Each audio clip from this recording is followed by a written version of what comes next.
Hi viewers, welcome to manapc.com. ఈరోజు క్లాస్లో మనం ఏదైనా క్యాలిక్యులేషన్స్ని బ్రౌజర్లో ఎలా చేయాలనేది చూద్దాం. మొదటగా నేను గూగుల్ క్రోమ్ ఓపెన్ చేస్తున్నాను. అడ్రస్ బార్లో జావాస్క్రిప్ట్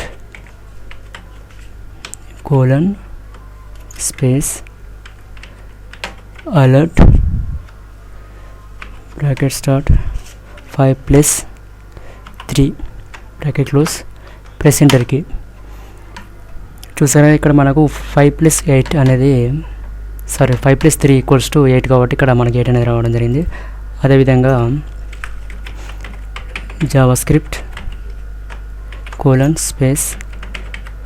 alert 10-3 మనకి ఇక్కడ ఎంత వస్తుందంటే మనకు 7 రావాలి. ఓకే, చూసారుగా ఇక్కడ 7 వచ్చింది. అదేవిధంగా మల్టిప్లికేషన్ కనుక చూసినట్లయితే జావాస్క్రిప్ట్ alert bracket start 10 × 3 మనకు 30 రావాల్సి ఉంటుంది ఇక్కడ 30. ఓకే, చూసారుగా. నెక్స్ట్ డివిజన్స్ కనుక చూసినట్లయితే జావాస్క్రిప్ట్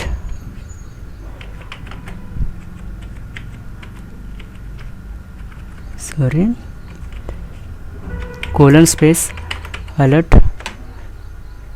bracket start 10/2 అంటే మనకు 5 రావాలి. ఓకే, 5 వచ్చేసినాయి. సో మనం ఈ విధంగా క్యాలిక్యులేషన్ చేసుకోవడానికి అవకాశం ఉంటుంది. Okay, thank you for watching this video. కనుక మీకు నచ్చినట్లయితే మీ ఫ్రెండ్స్తో షేర్ చేసుకోగలరు.